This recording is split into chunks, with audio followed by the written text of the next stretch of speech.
It's looking like TL has the super team, and it's looking like Jensen might not have a team. We're going to get into that. There's a lot of stuff to talk about this week. Arcane came out. We're definitely getting into some Arcane talk. We're going to leave that towards the end, though. And there will be spoilers. That's why we're leaving it to the end of the show. So if you don't want spoilers, avoid the last segment of the show. And what else? There's more NA rumors. There's more EU rumors. Worlds just happened. There's so much to get into. Blue Jay and JNT 250. This is episode 65 of the Clown Fiesta podcast. Jinter, let's go, man. Let's start with the TL Super Team stuff. Give me the NA details. Well, yeah, it sounds like TL's putting together this little super team. I'll just preface this by saying I can't really think of an actual quote unquote super team that actually succeeded, especially in the West. So while I'm very excited for this roster, two, history says that this is most likely going to fail.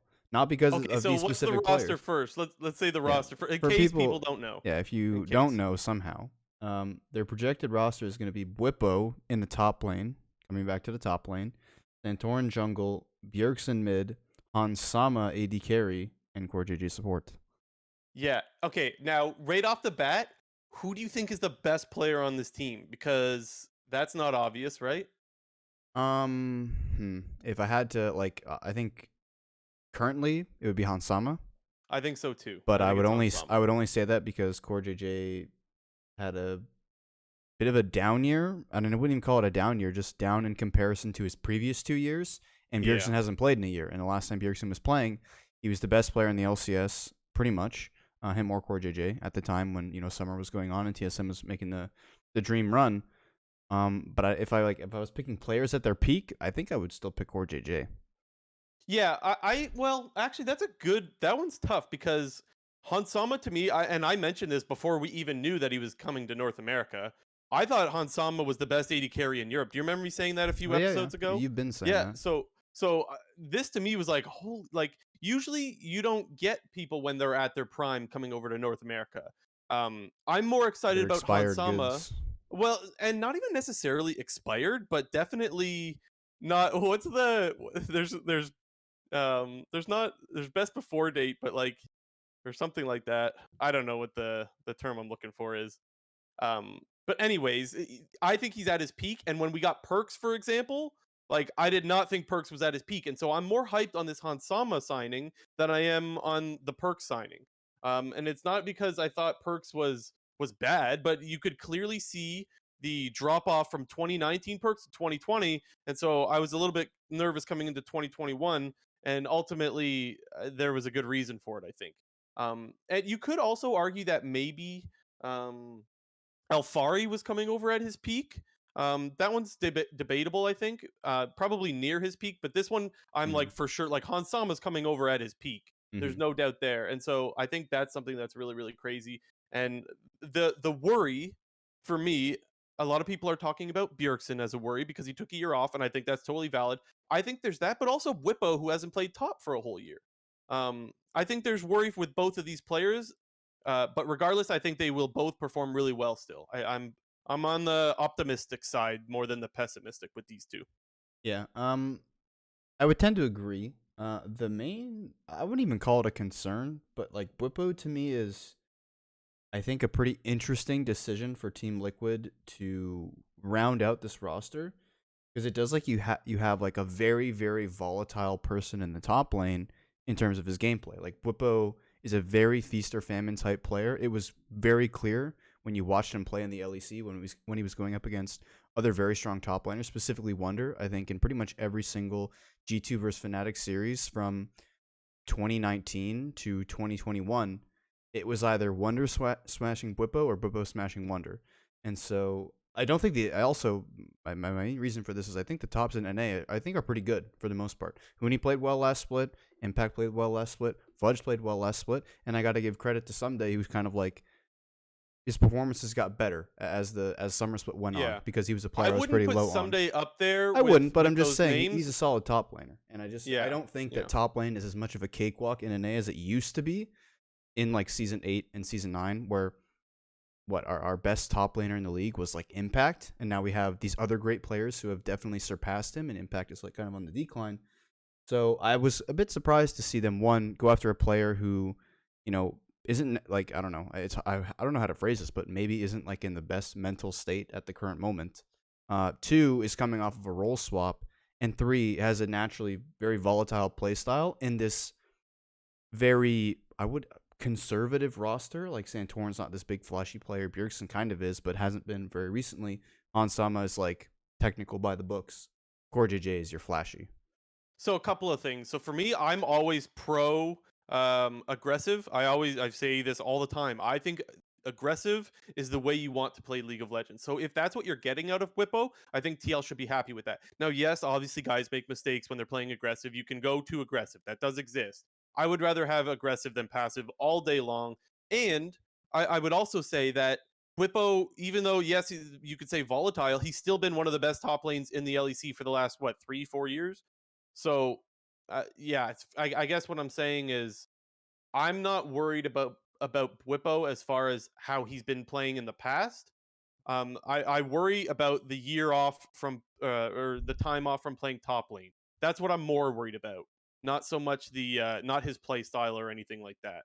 Yeah, I guess it's funny just like even thinking about talking to TL roster like right now, like it's pretty apparent that this roster is going to do very great things in North America. I guess it just feels like I'm mostly talking about up against the best NA teams and then therefore like other international teams, because it would be a huge, well, I don't even know what you would call it, surprise disappointment to see this team play poorly. And play Yes. poorly is not making top 3, not going to Worlds, not winning a split, to be honest, like not getting first in the regular season. With all the other various roster rumors that we've heard, it feels pretty hard for a team to outperform this team on paper. Right. Yeah, I agree with that 100%. When I saw this roster, I said this is our first seed. They are going to Worlds, and I did not say that when I saw Worlds just Cloud9's ended. We're talking roster about last year. Worlds.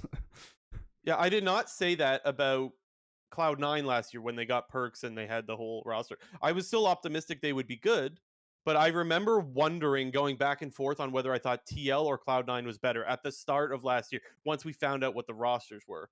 And this year, I don't think that any other team can put together a roster that I think would be better than this. So I think no matter what happens with the other teams, I think that this is going to be my number one team going into this year. Me as well. It's just, But it is funny though what you say, like Worlds just ended, and it's like, yeah. I mean, we will talk about what just happened, but it's like, oh, let's not talk about the finals that just happened this week. Let's talk about next year's World. Mm-hmm.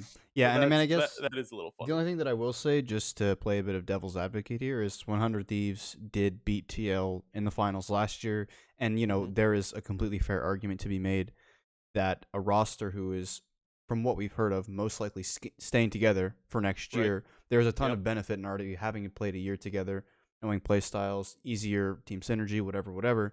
So it also wouldn't be surprising to me should we see 100 Thieves get out of the gate early. Yeah, I right now I have TL and 100 Thieves going to Worlds. We'll have to see what the other rosters look Sounds like like. such a meme to say that. No, the thing is that's what I think though, because when you I know that sounds like a meme, but when you're putting these rosters together, when you're putting these rosters together for North America, you want to go to Worlds. So even though it's weird that we're talking about that this early, I think it's totally warranted because that's what the goal is for a lot of teams, especially the teams that like TSM, who's won plenty of North American titles and just missed Worlds. And the last year before they went 06 at like TSM wants to get back to Worlds again, in my opinion, way more than they want to win North America. Although I'm sure they obviously want both. But that's a story for another day. So the one thing that stands out to me when you look at other than the amazing talent, when you look at this TL roster and what's different from last week. Well, last week we talked about how maybe Jensen would be on this roster, and Jensen was on this roster for the last year, but he would be playing AD carry was the sort of plan. It looks like that definitely fell through, and now there's rumors. I don't know. There's a clip from Jensen's stream saying he might not have a team next year. And Travis didn't say, I was watching Hotline League tonight. Travis didn't say Jensen doesn't have a team, but he said it's possible. And to me, it sounded like at the current moment that Jensen does not have a team right now. That like whereas last week I thought maybe it was or we thought it was TL, and then at the like just a few days ago we thought it might have been EG. I think as of right now it's more likely that no team than EG from the sounds of what we're hearing, which that to me is unbelievable. I cannot believe Jensen, the guy who just had North America's best performance at Worlds, don't like he was hands down North America's best player this year at Worlds, does not have a team right now. I can't believe that. That blows my mind. Yeah, and you wonder, from Jensen's point of view, like, is it worth it to, like, should you not have a spot on this TL roster? Should you not get a spot on the Cloud9 roster? Should you not get a spot on, the EG roster, which I think are the two other like, rumored teams to potentially be involved with Jensen? Do you go to a lesser team to play? Or do you sit a year and not play, or sit half a split and not play? And who knows, maybe some team who presumably have this very strong roster and want to make a push, their mid laner's not working out, and then they got to hit up Jensen. Like, is it worth him to play for a lesser team in order to play to potentially guarantee a spot next free agency go around? Or do you sit this one out? And I think it's a really difficult conversation that Jensen probably has to have with himself if he's not going to be getting one of these starting spots. But if you're one of these mid-tier to low-tier teams, you should literally be doing whatever you can to scrounge up the financial assets and like to try to get Jensen on your team. If you're a middle of the pack team, you should be doing whatever you possibly can. So I have a lot of thoughts on that. One, I worry that they can't afford his contract because I just want to remind people Jensen has a very big contract. So I think that maybe TL is trying to sell it for like half of what it's worth. Maybe TL will pay part of the contract for someone else to eat up the other half. Or I don't know how the contract specifics work. Those aren't made public, so we don't know. But that could be a possibility of what's holding him back from going to say a Dignitas or Immortals or whatever. The other thing is that, like you said, maybe he just doesn't want to go to one of these teams. Like you were saying that he might have to balance out whether he wants to go take a break or play for one of the lower tier teams. Maybe he doesn't want that. And that's something that you can only speculate on because we haven't heard how he thinks about it. But we've heard players in the past say that they don't want to play on lower tier teams. I'm thinking, of course, of Doublelift, who's been really vocal that he doesn't want to play for shitter teams, as we've heard. Now, I don't know if that's how Jensen feels about it, but it is possible. But I mean, you also got to think that Jensen is a player who's earned that quote unquote privilege of saying, hey, I'm not going to join any dog shit teams because I'm that good of a player. Absolutely. He's been one of North America's best mid laners since he came into the league, 6 or 7 years ago or whatever it was? It's pretty much just been a 2-horse race with Bjergsen, and I would argue, being a bit of a C9 homer, that Jensen was starting to get the better of Bjerg when Bjerg retired. But, whatever. Then he got replaced, but they're pretty much equals. I see them as equals. I would say, so I do too, actually, but I would still say Bjergsen was definitely better, just not a whole lot more better. And I think that there was 1 or 2 splits where I thought Jensen had a better split than Bjergsen, and the one was like 2017. What was that split that I've mentioned to you many times that Jensen got robbed for MVP? Do you remember which one? Probably 2017 summer, because 2017 spring was Arrow or some dog shit. It was Arrow and Hanser, and my opinion, Hanser got robbed. 2016. I don't remember. There was one split where Jensen was hands down the kill leader, and he was 1v9ing so many games, and Bjergsen was still Bjergsen. Like, he's still good, but Jensen just had the best split of his life. It might have been season 6. Regardless, season 6 anyways, summer. Because if you're talking about the high kill season, that was that one. Because that was also when he had that game against Envious in the playoffs where he had 22 kills on LeBlanc. Yeah, I don't want to get. I'm putting ourselves too far into the weeds here because I know more kills doesn't mean you're just the MVP. I realize it's not that simple. That's not what I'm saying. And to get into it would be a whole nother discussion. But all of this, what we're trying to say here is this guy deserves to be on a fucking team, man. What the hell? And so Judge Judy in the live chat, he called into Hotline tonight, and I thought his take was really good. He said, I hope I don't mislead. Maybe you could post your take in the live chat, Judge Judy. But he basically said that he thinks TL's making a mistake getting rid of Jensen for Bjergsen. Now, I don't agree because, like I just mentioned, I think Bjergsen is the better mid laner, and I think he's been better for most of his time in just most of his time in the LCS. But I don't think it's obvious because Bjergsen's taking a year off. We don't that year off, man, it's really hard to know what you're going to get out of a player that hasn't played competitive for a full year. And so that's why I don't think it's very obvious. Me, I would go Bjergsen. I really would. But it's not obvious. And where I lost my mind, JNT, this was where LS said that he didn't think Jensen was that great of a player.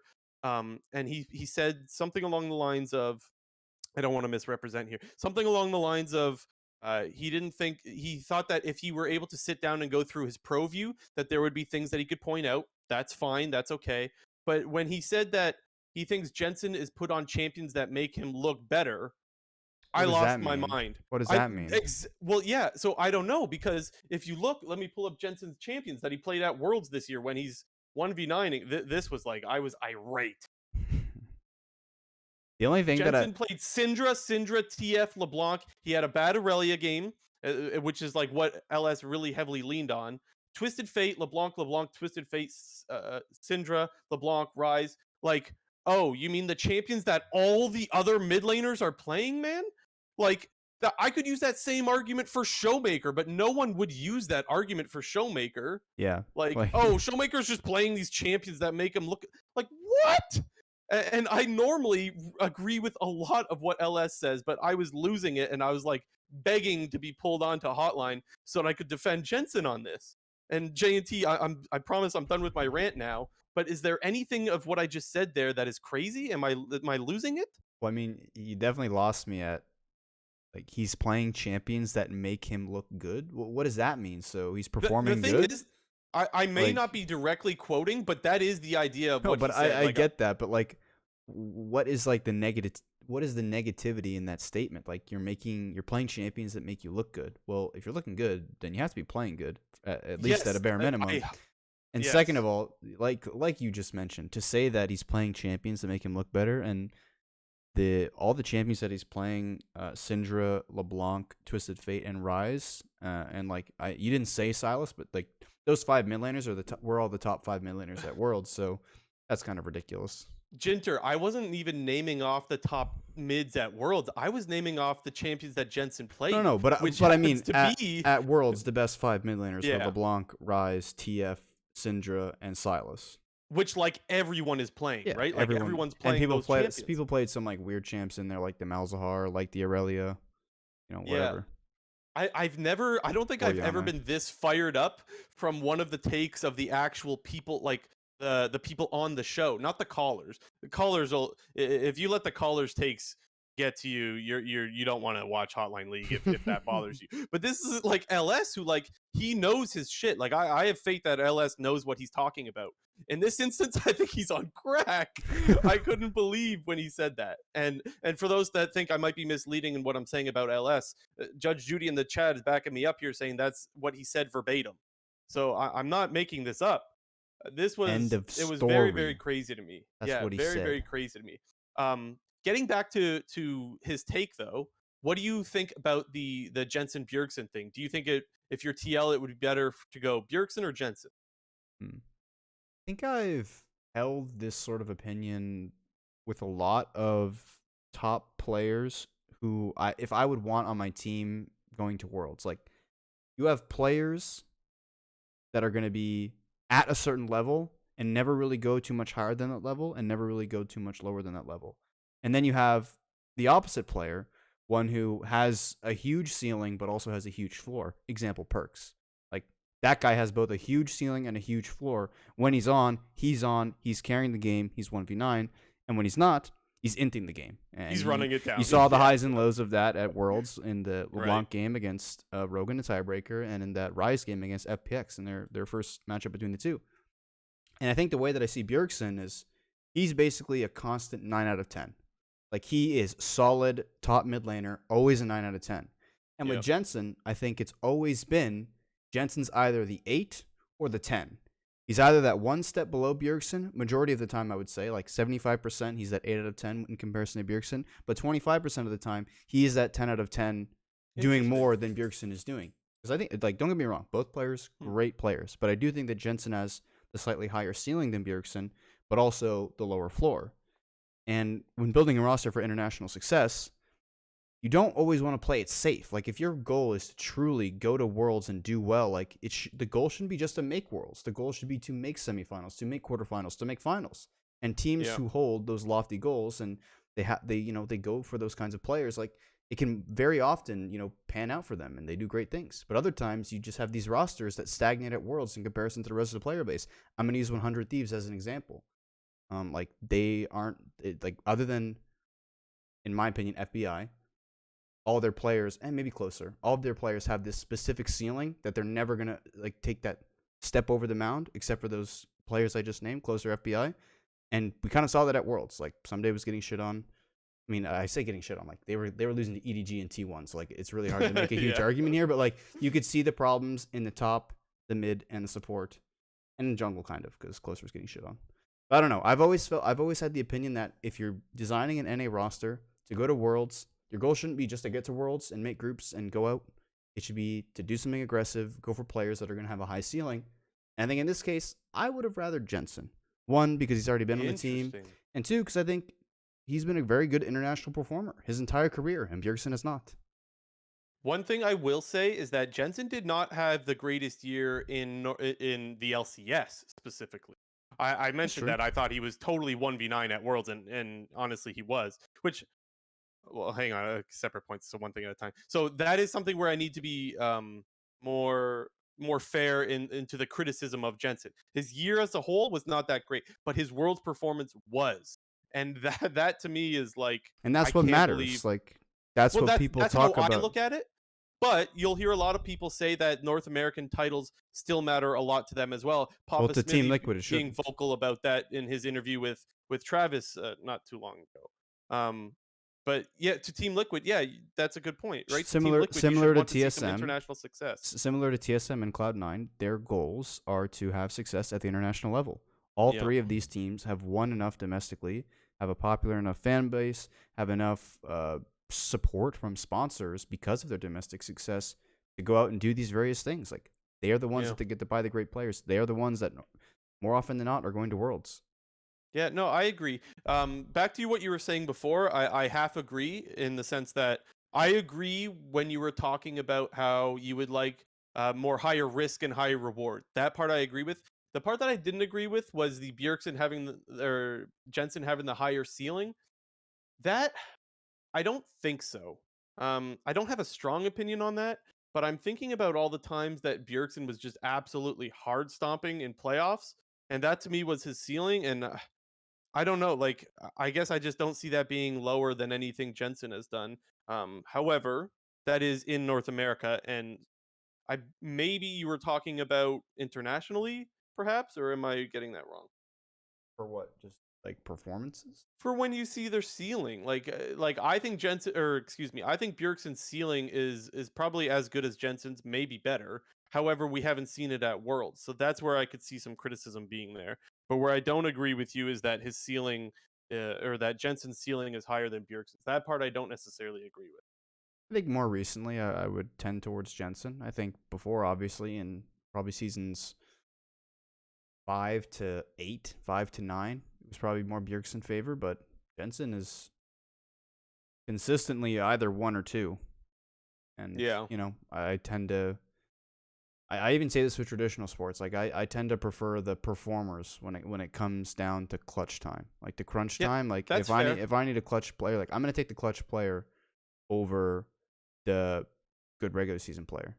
Yeah, and I guess what I would say is I don't think I do think Bjergsen has been clutch. Unfortunately, well, that was a very black and white there's... example, but you kind of get my point there. Yeah. It's close. I mean, like, I'm saying this like it's, my God, it's so easy Jensen over Bjergsen. Like, it's not. And I would assume TL probably ran all those things in their own evaluation of the situation, considering we even heard that Bjergsen was able to start talking to teams back in September. So TL has probably been mulling this over for the better part of 2 months now. Mm-hmm. Obviously wanted to keep Jensen in the first place with hearing about this whole role swap thing. But, like, they probably got the phone call, like, oh, hey, we can get on Sama? Yeah, fuck this plan. Let's go get on Sama. Yeah. Like, let's just go get the best ADC in the West and not, like, potentially dick around. And hopefully we kind of get lucky like G2. I said get lucky. That was kind of a meme, but, like, they did get a bit lucky there. Come on. Okay, and so before, because we've gone on about this for quite some time, but Yeah, like before 20 we move on, minutes. I do want to say what Jensen's quote was on his stream because I forgot to mention it. So what he said was, "I don't plan on retiring, but there is a possibility that I won't be playing next year. We'll have to see what happens, I guess." That's what he said. So for those that just wanted to know what the clip said, in case you haven't seen it, so it sounds like things are still up in the air. Um, let's get over. Do you want? Let's double lift, right? We got to get into the double lift stuff. Of course. Back.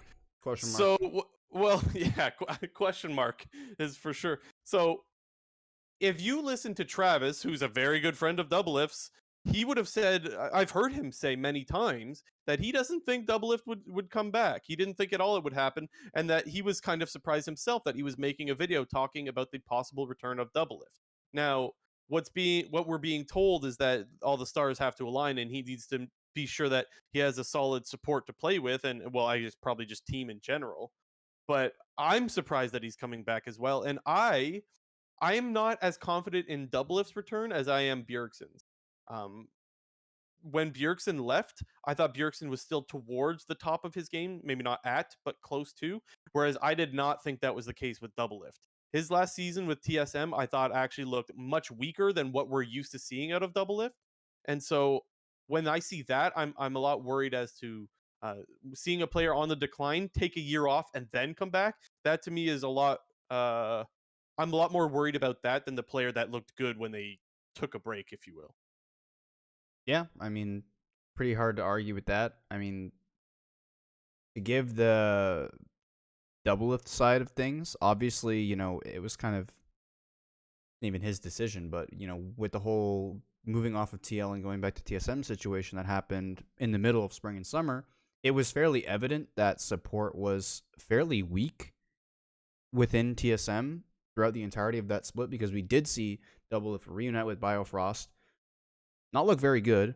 They sub in Treats from their academy team, who played for, I want to say, 2 weeks, 2.5 weeks, before resubbing back in Biofrost before the start of playoffs.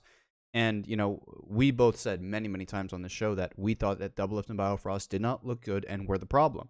And Right. it definitely is difficult to peg who is more at fault in this situation, because I think both players looked bad. And who knows if that's more on one player, or if who knows that's more on the other player, or if that's just like an equal 50-50 share of them playing bad.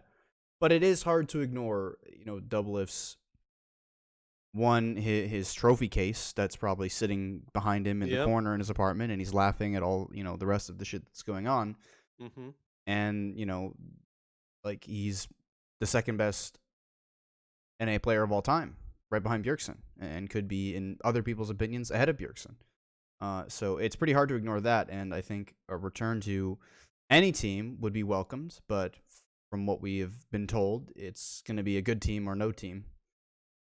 And so you would have to guess that the only two options left are C9 or EG. Now, maybe still TSM.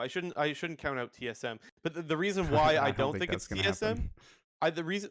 So wait, why do you think? Because Well, like, why do you think? it would just contradict everything that they said in their video that they put out when they're talking about, hey, Yeah. we're going to build this team around, we're going to work on younger talent and development. We're going to keep Huni and Spica as the cornerstones of this team, and like we're not looking to spend huge. Like we're not going to go bring the Brinks truck out for these free agents. So obviously, So sure, that's TSM's something I coming hadn't even off thought like, of. yeah, Double's not coming off a great year, but at the same time, like it's still going to cost a lot of money to sign him. So the reason why I thought not TSM, I didn't even think of that, but that of course makes sense. The reason why I thought is because on his stream recently, he said something along the lines of like TSM ain't it right now or Yeah, something no, like that. I think, yeah. Do you remember that? Mhm. I was like, that's not a good thing. That's not something you want to hear out of Doublelift. Well, I mean, you would also have to think that he probably knows a little bit more than the rest of us know, considering the whole Yeah, Lena situation. yeah. Well, and So, yeah, just a reminder that Lena took TSM out of her stuff on Twitter. I mean, read into that what you will. But it looks like maybe Lena's not with TSM anymore. I don't know. But yeah, that's I guess that is another thing to add to the equation.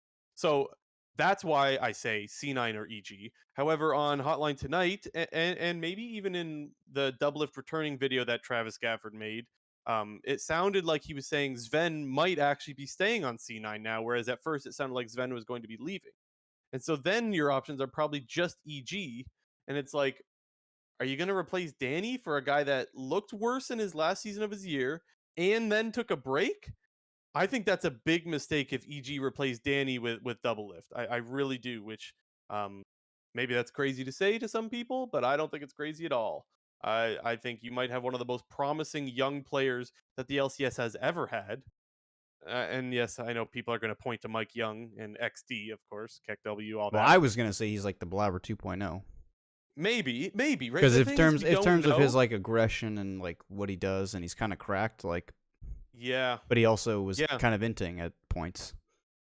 The thing is, I thought his int moments were very few and far Oh between no, in but like, comparison to his Popoff. oh for And sure. so that's why I like, and he's a young new player. So like that's where I'm like, whoa, man. Like I can't wait to see what this guy can do Yeah, once he dude. gets more time Mike Young's a meme. We don't even need to discuss this guy. Well, you do need to bring it up because you need to bring up the possibility of what can go wrong. It's not all Danny's just going to be amazing and it's that simple. There are chances that Danny is a bust. That happens in pro sport, like traditional sports, all the time. It happens in esports. It happens everywhere, and it is a possibility. Do I think it's going to happen? No, I think Danny's a beast, but it can happen. So I don't think you can just ignore that. What else? So I guess at that point, where is the other available options if we've heard Doublelift say in the past that he doesn't want to play for any shitter teams? Like Well, he has said that during his co-streams, right? I mean, I think that's the point. Is like here, like we can very definitively isolate the league into two sections. There's the top section, which is TSM, TL, Cloud9, 100 Thieves, and Evil Geniuses, the good teams. And then there are the other five, which are the bad teams. There's CLG, FlyQuest, Immortals, Dignitas, and I'm forgetting one, Golden Guardians. Yeah, so Doublelift's not playing for any of those five teams. And as you just outlined, TL and 100 Thieves are not options.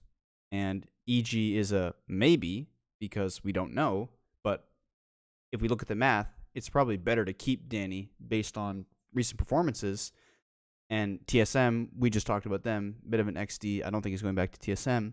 And honestly, it really only leaves C9 to me. And if I was Cloud9 and I was making the decision between staying with Sven, getting Doublelift, or getting a different player, whether that's an import, a big import from the LEC, I don't even know, there's not really that many, but anybody left, a young import from Europe, or maybe just an NA Academy guy, like, I think I would just have to go with Doublelift. Like,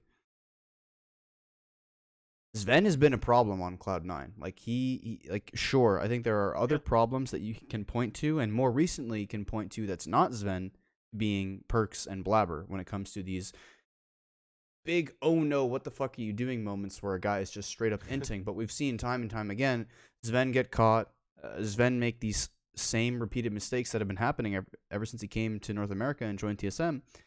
And I don't know. I've said this before. I'm a high risk, high reward guy. Like, if C9 Doublelift is an option, I would take it. Interesting. I would definitely do. Yeah. I would want that also for like everybody else's sake, for Danny to stay on EG and for EG to just not jump ship off of Danny after the split that he just had. Like, I think the better option, maybe with the entire roster, like maybe going EG is better, but at the same time, like, then you're just like ditching the hell out of Danny, and then if you're Cloud9, you gotta phone up EG and get Danny. Yeah, honestly, that's what you have to wonder, because if EG did go with Doublelift, you gotta assume they're still gonna get bank for Danny. You For gotta sure. assume, right? So that's something I guess that you could put into the equation as well.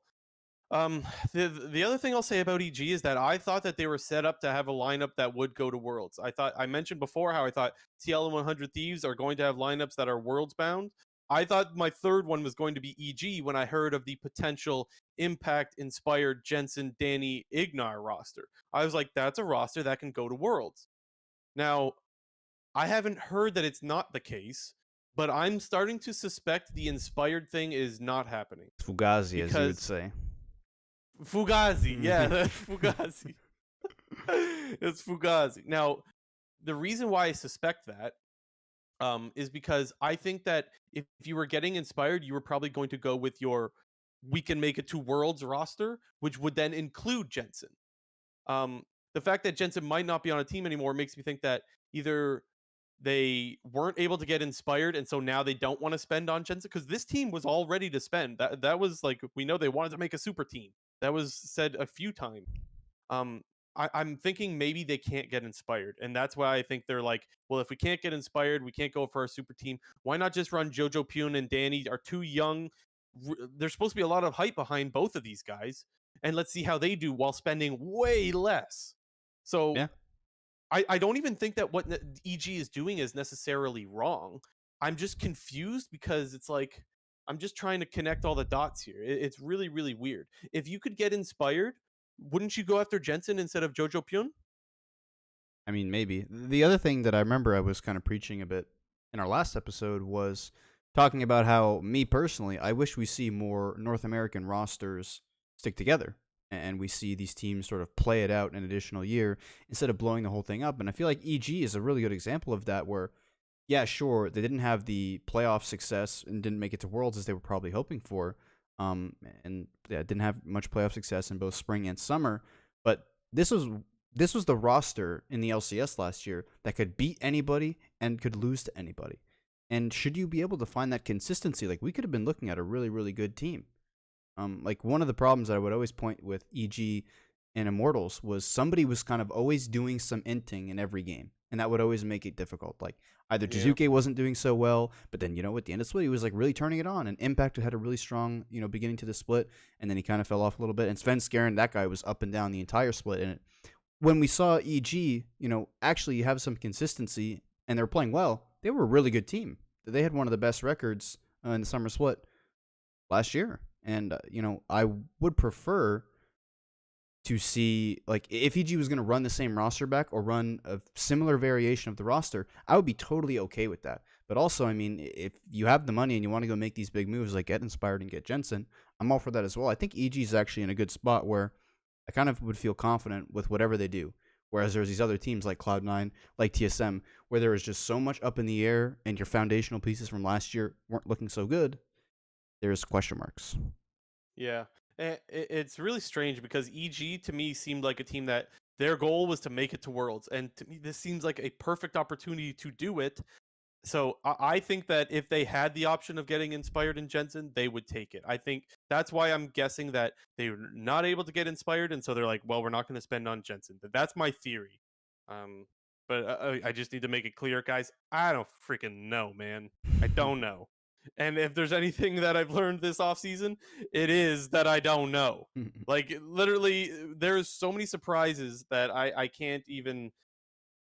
Predicting this stuff is really, really difficult. Did you want to run Um, through quickly the other teams yeah. very quickly, who we don't really know a whole lot about anyways, but there are some inklings? Yeah, let's do that. So I'll let you go ahead and do that then. Okay, so I'll run over the teams that we've already talked to a little bit. 100 Thieves. Hmm. Supposedly, they're running back the same roster, but including Tenacity on their LCS team as a little six-man. Yeah. I've talked about him a few times in previous episodes, talking about he's like probably an LCS bound guy. Immortals, Revenge and Xerxes are probably staying, while Insanity and Raze are maybe out. And Hmm. apparently there's high demand for Gyoto, their head coach.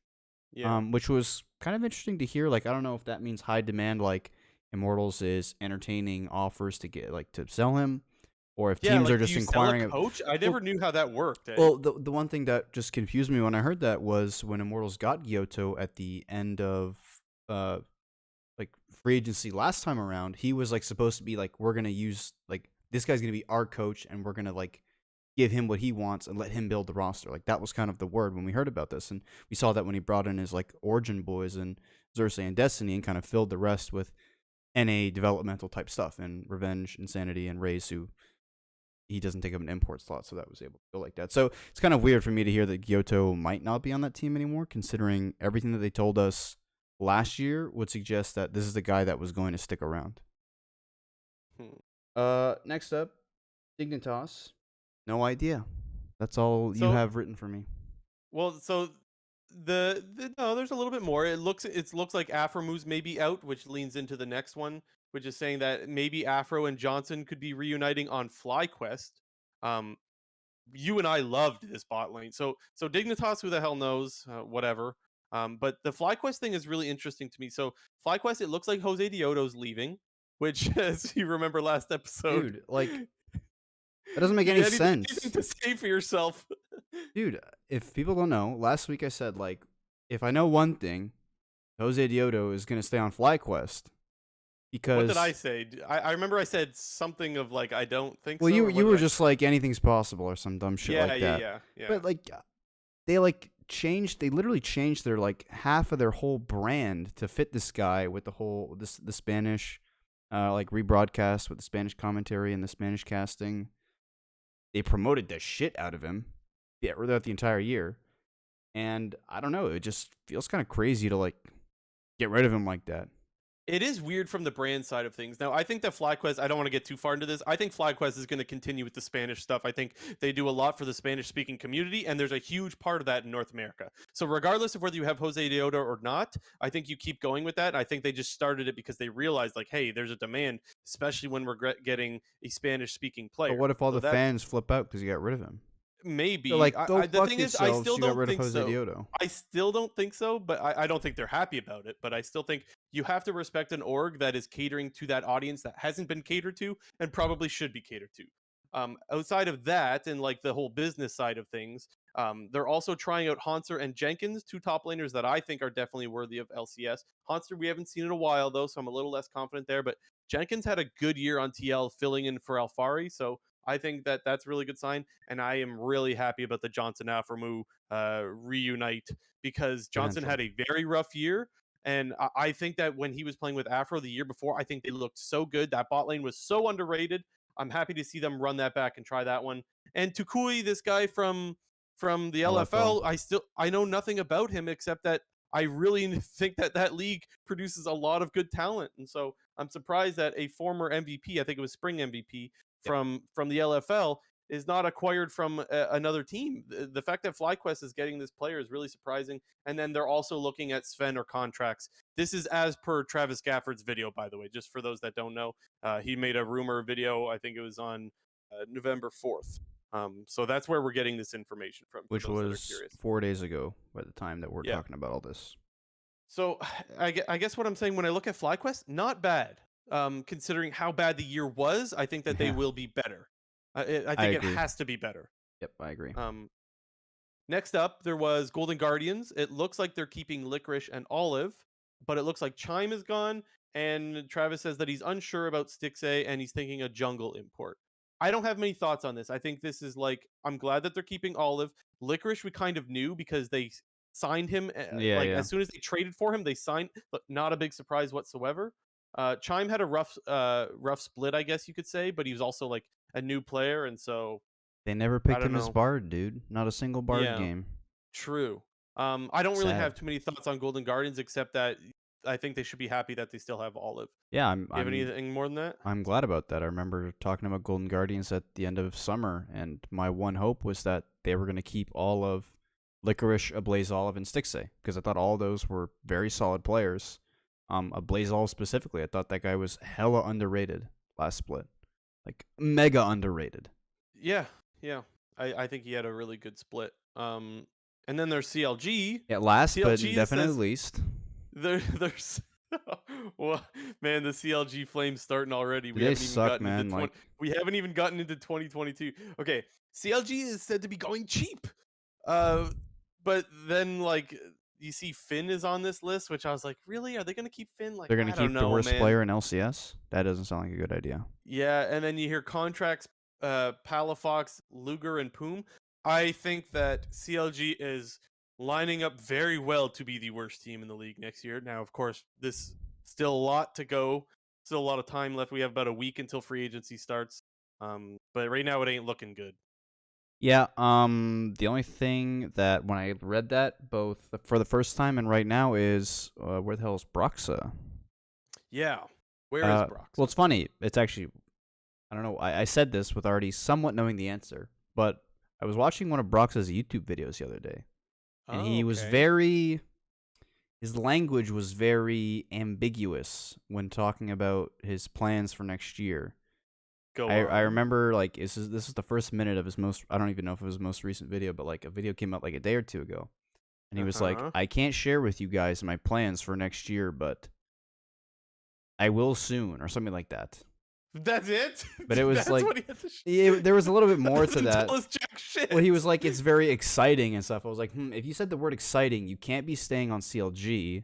So that means you're on a new team, whether that's an NA or EU. Dude, the thing is, though, is that so many players will say they're excited to do whatever's You next, and that's cannot not be always the case. excited if your roster is going to be Finn, Palafox, Luger, and Poom.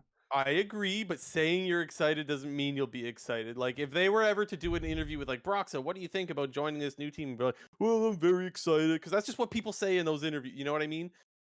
It's kind of like a PR answer. So I don't think we learn much from that. Maybe if I watched the video, I would have a different opinion. But from what I'm hearing right now, It I don't seemed know, like man. I'm on more of the side, like it seemed like genuine excitement. So that would Okay. make me think that CLG is not in his future. Now, I know we're gonna get into the EU stuff in a second. In the Wooloo spreadsheet I'm pretty sure Broxa was on maybe the EU side of things. And so is that possible? Let me see if I can find this I'm gonna try to quickly. pull. Yeah, I'm gonna see it here. I don't remember seeing. Uh, See at the bottom of it, if you're looking at it, are we able to pull Yeah, it up it or just no? says Broxa. No, we can't. But I do see But what you're talking about. It says it's in the NA NA to players. EU Yeah, yeah. section. Yeah. But it's in white, which means that he doesn't know or he cannot say still. This is Yeah. Wooloo, by the way, for the LEC Wooloo. LEC guy. If people are wondering who the hell we're talking about. Which I guess to the last thing that I'll add, because it's on that list, the names that are possibly NA going to EU, the list has Finn as well, but also has PoE and Jizuke, which we've heard very little about, by the way. Yeah, we Where, really where are these only. guys at? Yeah, we only heard about the PoE thing when he put that like buyout thing on Yeah. Twitter, basically saying how his contract with TSM has no buyout. Also, like with the whole Bjergsen thing, like maybe he's just gonna stay on TSM. Like I don't know. Like we didn't even talk about TSM. There's one thing here on TSM is that Tactical is probably going Yep. to TSM. Yeah, that's the other thing too. Yeah. Yeah, but like I mean that's not a horrible TSM roster if they just like No, it's not. Spica, Huni, Power Vival, Tactical, and insert average support. But J&T, what's the rule about guys that tweet out that they're allowed to explore options? I mean, the rule is the rule that they're going to be leaving, but it's But didn't possible. PoE tweet that out? I said 95%, so maybe he's Yeah. in that 5%. Yes, You it is never possible. know, Mr. J. I said 95% last week. I just wanted to refresh the memory of what the rule is. Okay. I guess the last thing, if we're gonna round out this NA talk, is apparently Levi from the Gigabyte Marines. I don't even know if they're still called the Gigabyte Marines or if it's just some other Marines. Yeah. But their acronym's still JM. Apparently, he might want to play an LCS next year. Yeah, which is like and then random. I'm just gonna go off on a quick little tangent here because I have this down later, but it's better to talk about it now. The VCS is doing a winter split, quote unquote. Yeah. That starts in that? 1 week from now. Who the fuck knows what is going on with that? If you don't know, the VCS didn't even have a summer split, and they replaced their 2 spots at Worlds in the same format that they did in Season 10. That region seems a bit fucked to me. If I was a player in the VCS, I would consider getting out of there ASAP and going to PCS, LPL, challenger teams in the LPL. I would be doing whatever I could to get out of that region because I'll give my 2 cents on it real quick as well, just so we can then Go so we can ahead, move go on. ahead. Yeah. Yeah, because we are taking a while on this NA stuff. Yeah, I don't see the point. Like, why even do a split now? Yeah, what patch are you playing on? Like, what patch are you playing on? You're not able to send anyone to Worlds. the new season's about to start in like a month. Yeah, you're not giving a break to the players. Well, they already had a break. Yeah, I They suppose. didn't play for fucking Yeah, 4 months. that is true. Actually, that is true. These Well, goddamn it's hard players. to know. Is it really a break though? Can we give them a Because 6-month break? No, they must so- play. no, but hold on though. Is it still a break? Because they didn't know if they were going to be going to Worlds or not. So you have to assume that they were still practicing and scrimming whenever they could. They just couldn't play the actual league. So I don't even know if I would call it a break necessarily. They probably got their break once Worlds started, once they They realized, no, probably we well actually they can't go to they Worlds. definitely didn't have the mental stress of performing in a league, and if you're a good team or a bad team, like Sure, sure. But the break from League, I think, is really important. But anyways, that's a whole nother thing. Um, Yeah, I don't see the point, honestly. I think that there's a chance that people don't even care yeah, about exactly. the Like league, and so your viewership probably dips really hard, and people probably get a bad taste in their mouth as to a league that no one really cares about anymore. And then I don't know. I think it probably hurts more. It does more harm than good, I think. yeah, like just think of it from the player perspective. Like, what is there to play for other than the prize money that you get from like placing at the end of the split in terms of like, oh, you Yeah. finished first, you finished second, you finished third. Like, other than that prize money, which the players probably get a very, very small percentage of. Let's be honest here. Hmm. Um, yeah, there's nothing to play for. So it makes absolutely zero sense to me. Um, I vividly said this multiple times in season 10 after Worlds concluded that the VCS, like Riot needed to create some backup plan with the VCS if they couldn't continue to perform at international events. It happened at MSI, it happened at Worlds. I think they have an okay band-aid format fix, but I still think they should change the format. And if I was a player in the VCS, I'd be getting the fuck out of there. Yeah. Okay, we've gone on for quite some time with the NA stuff, and we still got a lot to get through. So let's get to the EU stuff. Yeah. Do you want to just go through it all, and then we'll talk about what Yeah. matters, or Well, how you want to do we'll it? go through the most important thing that we know right Okay. now is that the G2 roster seems to be complete with Okay. the players. So top lane Broken Blade, we all like that. For Yep. both of us are big BB fans. Sure Yankos are. and Caps mid jungle obviously. Blackid, who is the Mad Lions or Regional League 80 carry for their Spanish team. And then Targamas, I still don't know who the fuck he is, but he's playing support. Yeah, I guess he was involved. There was a few supports that were involved in tryouts, and he was the one that looked really, really good. Apparently, says LEC Wooloo. So I don't know much about these guys. I'm not gonna lie. But I'm happy that Broken Blade's on a what Oh, should be a top he tier. played for Carmine Corp. Okay, Argonaut did. I think I there said you that have last week as well. I just forgot. But it. Yeah. Carmine Corp is like good players. So Anyways, Broken Blade does not belong on a bottom tier team. Now, I guess it's possible that this is going to be a bottom tier team. I just don't think it's very likely. I think most people, when you see G2's lineup, regardless of who it is, you expect them to be more towards the upper half of the league. And hopefully Broken Blade gets that because I think he played really well last year and unfortunately was still on a bad team. alrighty. Yeah, I don't know. G2 roster seems a little underwhelming. My In main comparison to what you expected of G2, yeah. it's definitely underwhelming, but I still think that they are not bottom half of the league. Yeah, I mean, I think my only reason for saying underwhelming is just because their bot lane is a question mark. Yep. Obviously G2 is going more on the side of like potential rather than we're gonna get like veteran known quantities and like try to make this thing work. And it's like no, we're kind of doing like a bit of a rebuild here, where we're getting this completely like new bot lane dynamic. Like I have no clue how these guys are gonna play. Like maybe they're the next fucking Hansama and whatever. Who knows? Because this Flackid guy is supposed to be really hyped. Yeah. But moving along, because we talk about G2 every week, even though they literally have not like been at Worlds, whatever. But we're literally talking about G2 every week. Hmm. Next up, Treats, staying with SK, going back to support, and then Gilius will be taking his place in the jungle. Yeah, so there was some talk that Treats could be going to North America. It looks like that's not going to happen. And Gilius is kind of high risk, high reward when I Yeah, was watching him with Schalke. So that I guess what I think is this lineup should be interesting to watch. I don't have a lot of confidence to say one way or another whether I think they'll be good or bad, but I think you will see a lot of variance. I think Treats actually looked really good in his first split as support. Unfortunately, he had to swap the jungle after. So I'm excited to see him get back to the support role and see what he can do there. yeah. Kind of interesting that he stayed with SK in the first place.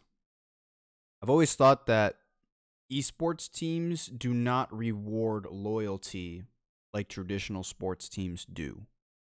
So what do you mean by that? I don't know, like maybe like he got a better offer from SK, or if it was like a team friendly roster, or if he was maybe involved in any of the discussions to whatever. Like I hope that Treats was getting some additional benefit for staying with a subpar org like SK, Mm. because I would have to think that like this guy probably was pretty sought after in free agency. Yeah. Whether it's North America, whether it's EU teams. Like, when this guy was playing support in that first split, he was a top half support in the LEC, and the LEC has a lot of Yeah. great supports.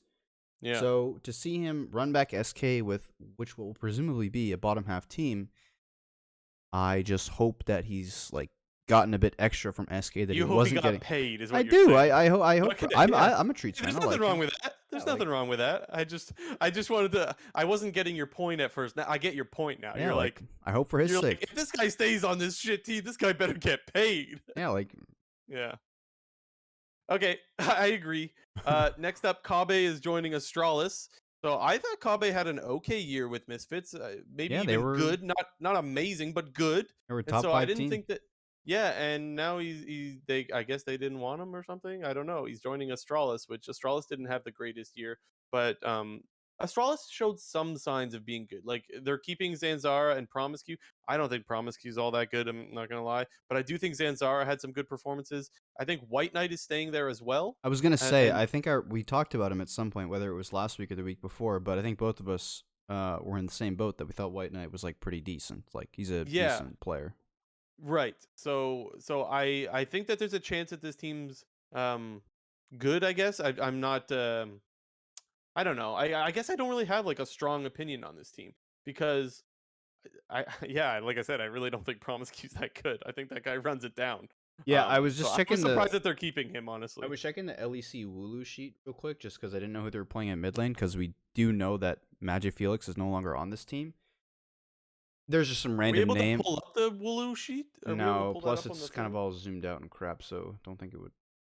Yeah, it is pretty. It messy. wouldn't Okay. read well. Okay. But it's just this guy Dejor. I have no clue the fuck that is. But yeah, Promiscu is just a bit of a dirty enter. So it feels like Astralis has like solid top laner, solid jungle, solid mid, solid ADC, question mark at mid lane, and an enter at support. So you would think that if they could have gotten Yeah. like if they could get a decent mid and a decent support, like they could be a middle of the pack team. They could be fighting Yeah, for I look at this for team 6th as like place. they have some good pieces, but as a whole, I'm just not all that impressed. I'm not expecting much out of them.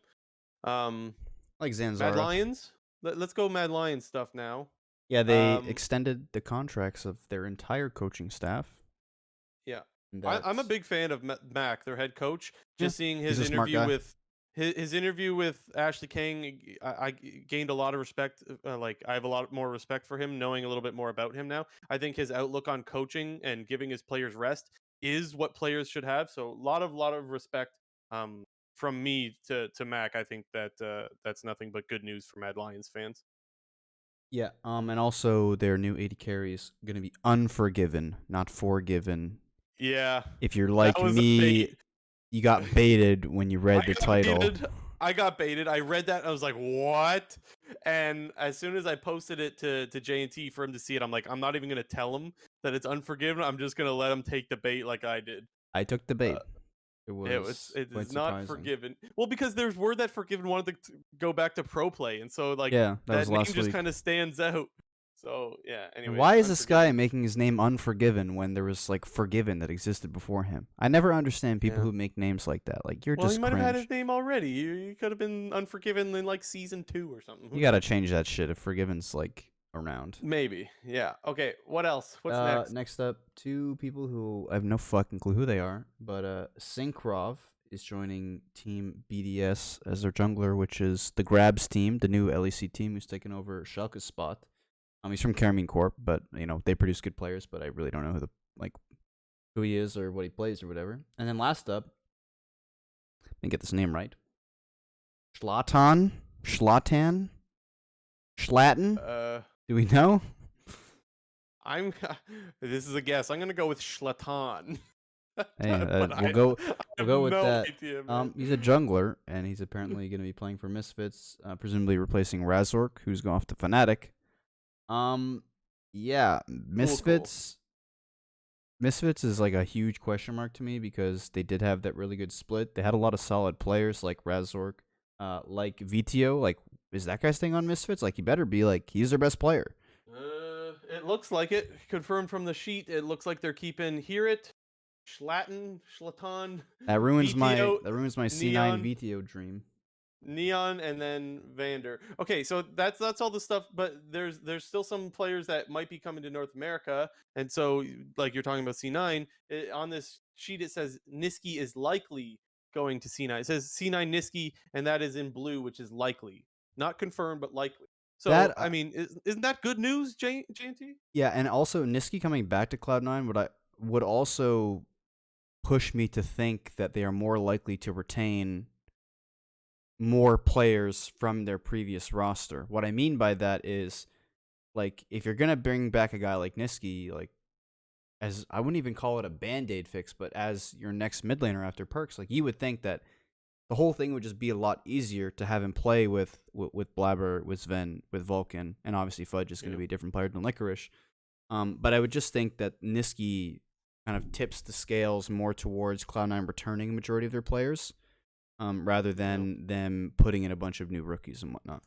It still sounds likely that Vulcan ain't going to be there, but I do agree with what you're saying that it makes more sense that they keep. And one thing I will say is that I think that this is actually an upgrade for Cloud9 because I think Niski showed that like he's comfortable playing in North America. He actually, to me, still was the MVP in that first split. It was very neck and neck between him and Blabber when Blabber won his MVP split. So I still count him as an MVP, even though he was the runner up. Anyways, I think that this is an upgrade for Cloud9 because I've been vocal. I did not think Perks was anything special. I think this is better for literally all parties. I think this is good for Niski. I think this is good for Perks going back to Europe. I think that it's a win-win for just about everyone here. I think Perks will look better once he's back in the European environment. Any other standouts? The only thing that stands out is that Inspired is white on this list, which means that He's also white IRL. either doesn't know, nice, or he cannot say. So the Inspired thing is really interesting because I think What the hell is Rogue's lineup gonna be? Yeah, well, it's looking Odoamne looks likely, and then Inspired is there as in white, as in like maybe, but he's not sure. Larson looks to be staying. They have Lucker. Who's Lucker? I don't know him. Oh, that But name sounds Patrick familiar. maybe. Patrick, Oh, I you think is like a beast, Patrick. man. Yeah, you like Yeah, that I guy. think that guy's a beast, but he's either going to be on XL or on Rogue by the looks of things. But neither one of those look, or maybe even Team BDS. Um, it's all unclear though with that stuff. So not enough information. It's all speculation at this point with Patrick. But I think Patrick's a beast. And then Trimby is likely as well. So that's what the Rogue thing is looking like. Okay, any other standouts, J&T? I don't got any more. The Vitality roster is the same as what we were talking about last week. So Alfari, Selfmade, Perks, Karzi, and Labrov. That's pretty much it. Well, there was this other thing that was going on this week. Did you remember what it was? No, refresh. It was the World Final. Oh, I thought you meant with this. I thought you meant that was our segue because we're out of stuff.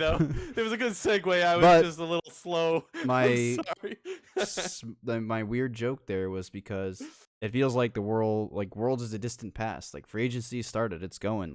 But this series happened 2 days ago.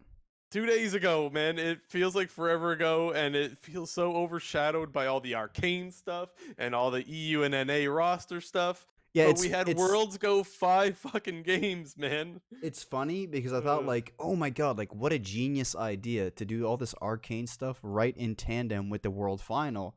But then it was like, holy shit, nobody gives a fuck about the finals. Everyone cares about Arcane. Dude, I was way more intrigued with all of the Arcane stuff. Even watching just the premiere right beforehand and watching the first 10 minutes of the show than I was watching the final. So for me, it was I was more intrigued by Arcane, but that doesn't mean I wasn't intrigued by this finals. I was still so hyped for this final. No, I really wanted Damn One to win, by the way, so I'm a little bit sad there.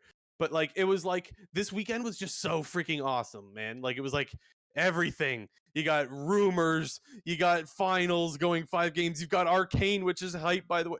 It was such a jam-packed day. It was awesome. I didn't get the result that I wanted in finals, but it was so good. And we also we have a prop sheet winner. Thank you guys, by the way, for all those that participated in the prop sheet. We were really happy with the turnout. We had 45 people or something like that. So a lot more than we had when we did this in spring finals earlier in the year. So that was a lot of fun.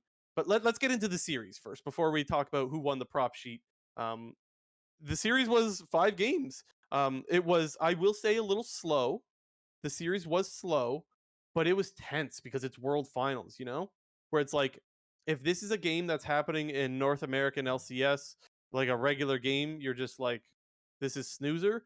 But it's nail biting when you're watching this shit live, man.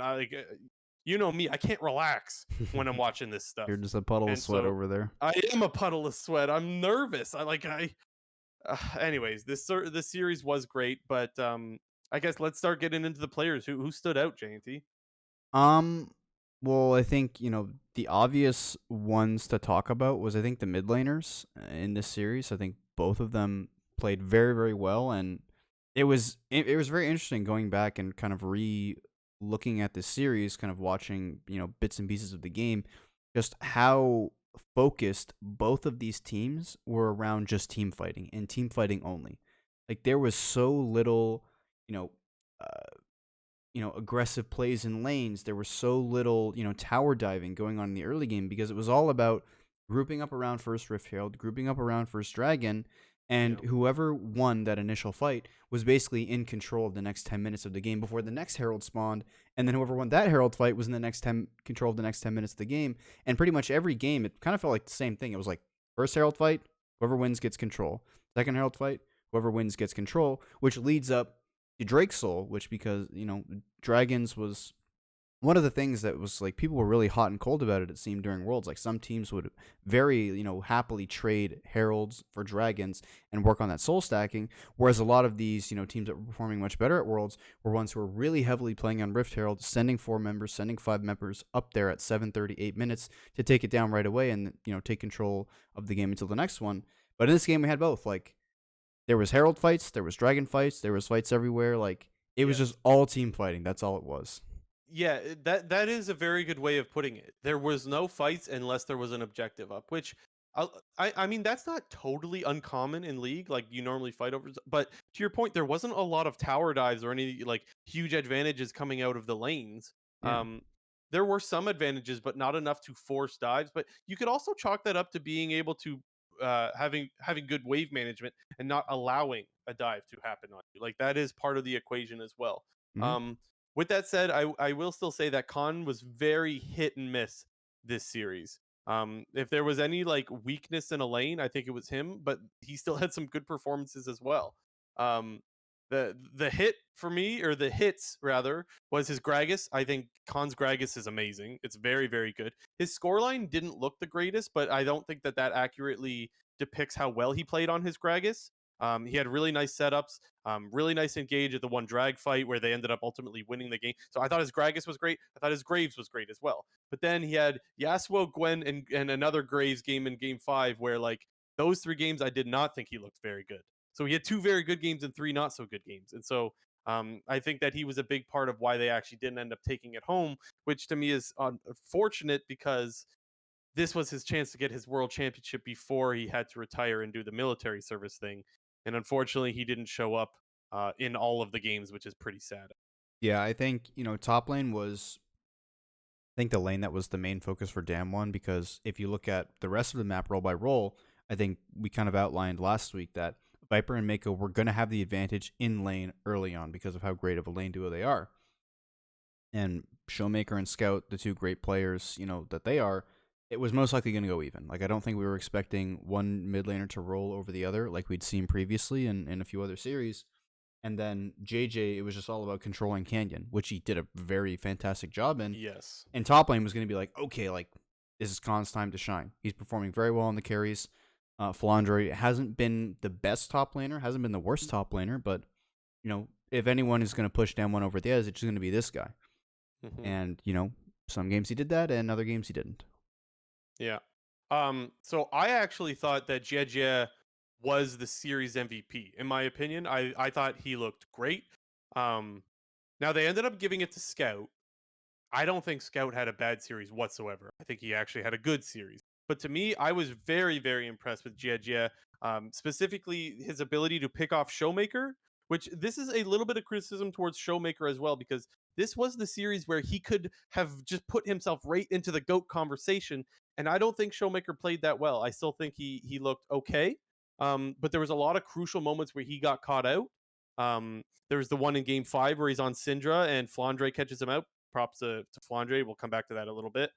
In game 1, Jejez Jarvan caught him out multiple times, and J&T, as a Jarvan player yourself, you can attest to this. Trying to lock down a LeBlanc as Jarvan is difficult to do. Yep. And he did a really good job of it. Like that, like he made it look so much easier than it actually is. And so his ability to pick off Showmaker multiple times in the series that ultimately led to wins was really, really impressive to me. And that's why I think Jeje was my series MVP. Not to mention he hard gapped Canyon in game 4, which who the hell ever hard gaps Canyon? So for me, it was Jeje MVP, no doubt. And I was really surprised that they gave it to Scout. Nothing against Scout, though, of course. Yeah, I think if I really had to pick one player specifically, I would probably go JJ as well. But I think the other guy that I wanted to throw in there just into the mix is Mako. I thought he had a really great series.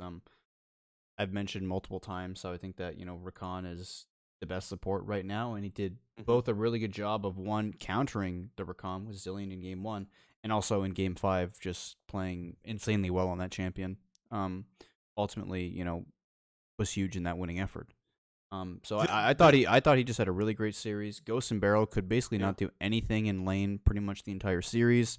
Mako was doing such a great job with JJ in all the various team fights, and the better team fighting team won on this day, and that was EDG because of their jungle support. Yeah, so I actually totally agree on the Mako point. I thought he looked great, and I thought his Rakan was great. But the one standout thing for me was the Zillion in game 1. That guy, like, he never flinched using his ultimate. Like, Zillion ulti is actually difficult to use. I know it's point and click, kick W, but up against a LeBlanc with so much burst, it's hard to know when to use it.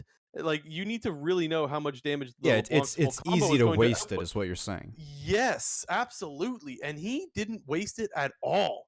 He was perfect with the Zillion ulti, and I thought that was so impressive. So definitely a huge shout out to Mako. I thought he had a great series, and his Zillion was really, really impressive.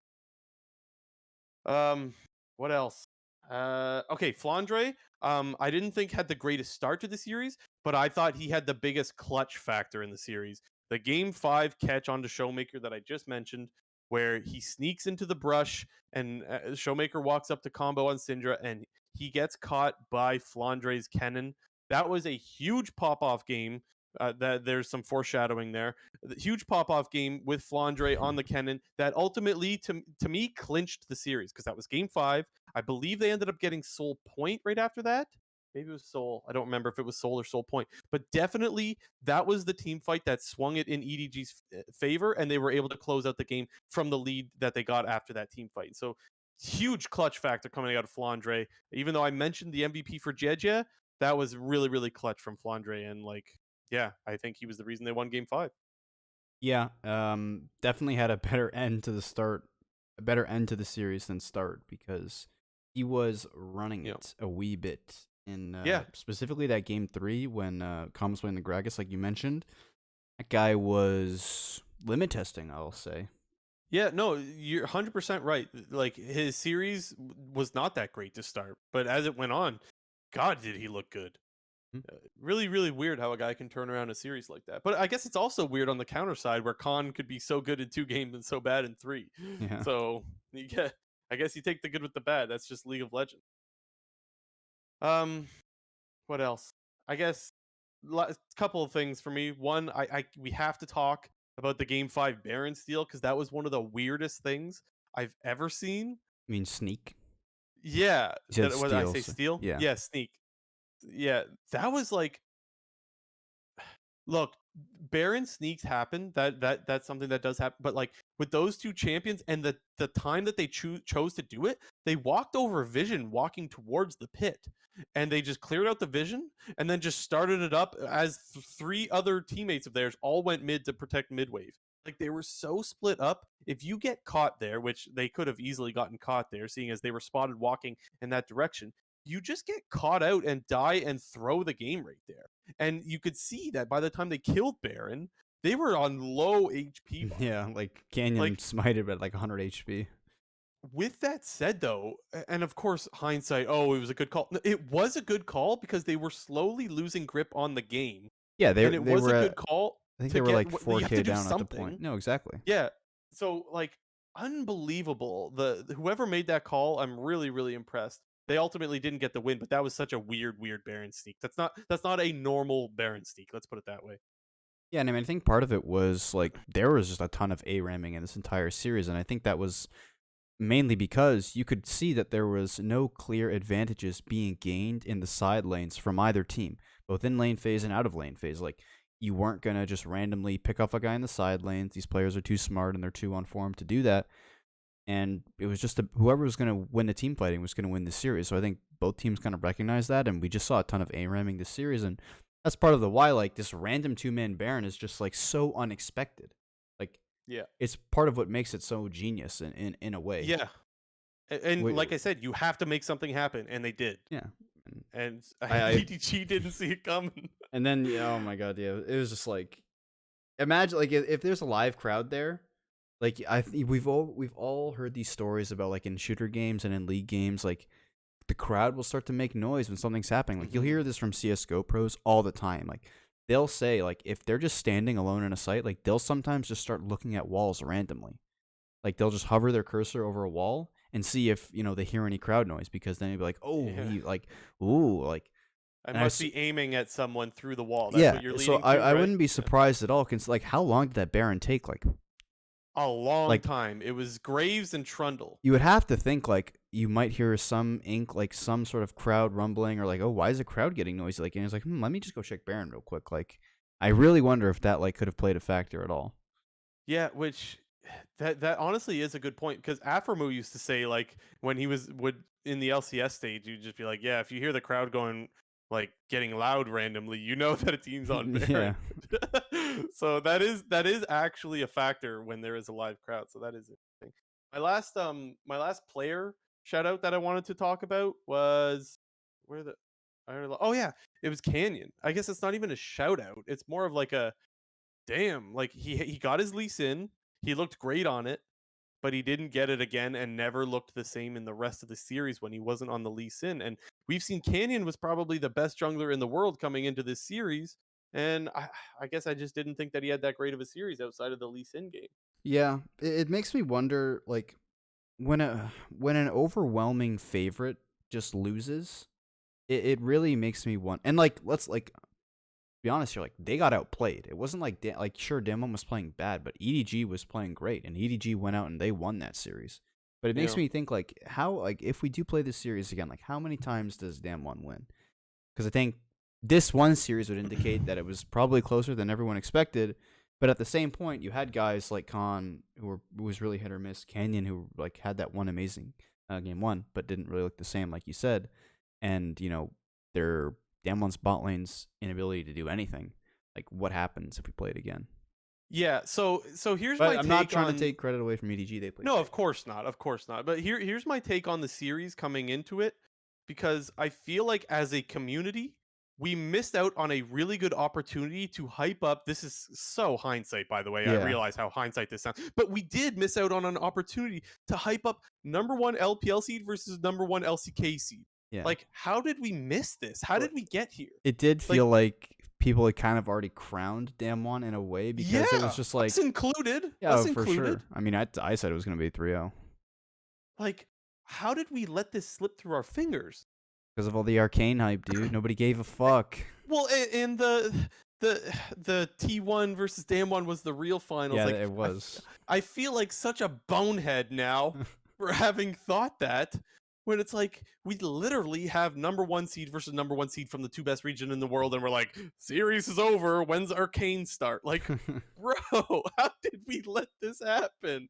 And I think that what this teaches me, and I hope it teaches the community, is that we can't have that attitude going into a series anymore, unless it's like if somehow Cloud9 made finals and they were going up against Damwon, by all means, say whatever series was the finals. We had number one. I'll say it again. We had number one versus number one in the two best regions, and everyone thought it was all wrapped up. I still can't believe I allowed myself to get caught up in that. And yes, I realize it's so very hindsight. I know, but yeah, it went 5 games. Should we be that surprised? Probably not. I feel like a dum dum. But anyways, the series did deliver. It went 5 games. Like I said, it was slow. Especially game 4 was like hella slow. There was like 9 kills or some shit. Yeah, Um, that was weird. but it was good because it was tense and the gold leads were always close.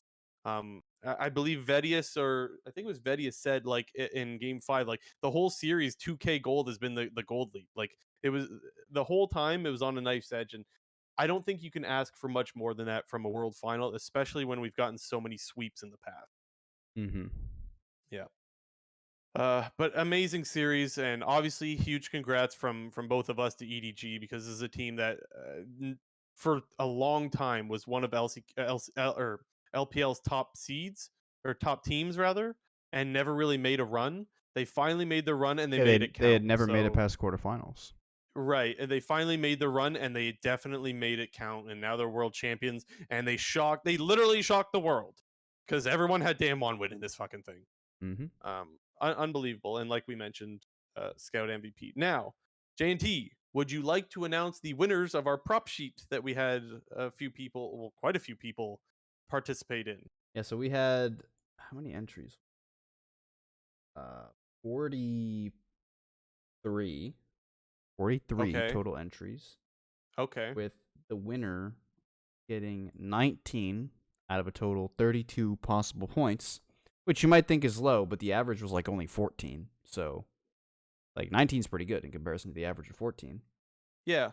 Well, I mean, a lot of the questions aren't 50-50. Like, yes, a lot of them were, but a lot of them, like, there's like 4 choices with like the Yeah. dragon question, for example, or there's the who's going to get the most kills or average the most kills, where there's like literally 10 players to choose from. So, yeah, getting above half of the points is a good score, I would say. Yeah, so our first place winner, getting $75 worth of RP, is Slugger, and that's with the Slugger 18. Slugger 18 with the 3 for an E.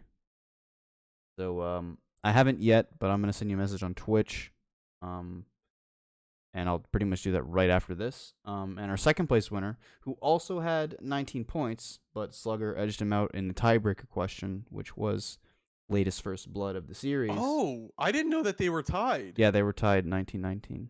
Oh, okay. And then there are 2 other guys had 18 and a half. Okay. So it was a close battle for the top spot. And our guy who finished second place, I don't have a Twitch name for him, but I have your email, and I've sent you an email. Don't say the email. Okay. Obviously not going to say his email. Okay. I just wanted to, yeah, okay. Just wanted to. Become stupid. We all do stupid things from time to time. Well, you know who you are, Mr. Person, who I sent you an email, so please look at your email. I'm not going to say your name because that would insinuate your email. Yeah, and I guess the last thing to say on it is just thanks to everyone that participated. Me and J&T love doing this shit. Like, I think it's a lot of fun. It makes Worlds way more interesting, and it makes, I don't know, when it makes Champ Select more interesting, waiting for that Lucian to get locked in for Khan, even though it didn't happen. That kind of stuff makes it way more fun, and anything that we could do to have like something fun with our like small community that we have, I think is awesome, and we're gonna try to continue to do that. And a huge shout out to all the people that subbed throughout the year, because the money that we got for it, we used from our sub money. We used all of our sub money from the year to for this prize pool, and so we hope that you guys really enjoyed it, and we hope that you guys come back and do it the next time we do a prop sheet, because I feel like we'll probably do one again at some point. Yeah. So who the hell knows? Last thing to note, because I wanted to point this out. Uh-huh. Me and Blue Jay had a little $10 bet. I was gonna get to that. Which I won, so the imaginary crown's going on my head. I'm still the prediction champion. Uh-huh. We both had 15 points. I won on the Yes, tiebreaker thank you. because I'm a he genius. won the tiebreaker. Let's just be clear. Hey, But, the winner won the still tiebreaker. Yes. I still had a really good guess time, though. I had picked 11:40 for the latest first blood, and it was like 12:35. So I was less than a minute off. You, however, were like 12:14 or something. So you were like 20 seconds off or something like that. Yep. So, hey, hats off to you. Quick shout out to our boy Pavan, who had the closest first blood time. He was 6 seconds off. Oh, nice. Miss a gooey kid. Okay. Um, yeah. For those wondering, yes, I am salty. Very, very salty, and I will look to get my revenge the next time that we do such things. And any my copium that goes along with this is like, I got all the predictions that like weren't total RNG. That's my copium. What the fuck is JNT this? predicted the ocean drag. Anyone could predict that. That's just all fugazi. Oh, you went Uh, with the Fugazi Atlas thing, like, oh, it's Atlas. It's all gonna be Cloud Souls. Like, no, no, yeah. no. You got it. Okay, I'm done being salty. I You promise. got baited, kid. So grats to JNT. Grats to the two winners. We will reach out to you guys when we can. Soon, honestly. Yeah. Okay, let's do Popoff Beansoup. Yep. Popoff Beansoup. Hit it, JNT. What do you got? I kind of had a weird pop. It's not even a weird pop off, but the pop off is just like the date of November the 6th was awesome. Like What a World's fucking day! World's Like, Finals, Arcane later on. I kind of missed Arcane like live because I was watching UFC oh fights. my god, maybe I'm giving JNT my bean soup. Dude, He's like, I'm gonna watch fights, which don't get me wrong, I love the USC and all, but like, this is Arcane premiere, bro. I This watched is I watched the first half of the first episode live until they fucking ruined it with these let's just pan to the audience shots. Like, God, that's my Yeah. bean soup. I just changed it. Okay, that was weird, but anyways, carry on. So okay, so your pop off was just the day, which Yeah. by the way, the day was freaking awesome. It was great. Um, yeah, I don't know what to say. I agree. My pop off, I actually gave to Flandre, which I hinted at before. The game 5 Kennen, that was the clutch pick onto Showmaker, no less. The guy that is trying to push himself into the GOAT conversation. You picked him off and you took away that GOAT from him. You could never Uh, take down Faker. that Faker's the was GOAT. anyways, that play was the one that clinched it for me. And for a guy that wasn't having the greatest series at the start to turn it around and ultimately win game 5 for your team, that I had to give him pop off. That was just a very, very clutch play. And if you go back and watch that play, he does a really he sneaks into the brush. I can't really explain it all that well, but he did. It was a really nice play. So good for him. Bean soup, I gave to the scouting grounds guys. So for those that don't know, there was a guy that was invited to scouting grounds, and then they ended up announcing like, whoops, he wasn't supposed to be invited, but don't worry, you can come along anyways. Like, oh, it was so cringe, man. He gets invited. They're like, oh crap, we weren't supposed to invite that guy. Hey, do you want to invite him so we could do player interviews or something with him? Yeah, he'll love that. Like, But he can't dude, actually play in any of the stuff. I would feel like That such shit sucks. if that was me, man. Like, I wouldn't want to go for the, I don't know, they get like a Q&A or something with the Players Association. Ah, I'd feel so bad. Anyways, I'm giving bean soup to whoever sent out the wrong invites. Double check the list, man. I don't know how that happens, but anyways, it happened, and that's my piece on bean soup. Yeah, I on the spot just changed mine because during that, the Arcane premiere thing, when stuff was just going on and then they just panned to the, like, oh, we got to show this view of the live audience and them watching it and them not reacting or doing anything. That sucked. Yeah, That that was was just, like, weird. huge, just vibe killer.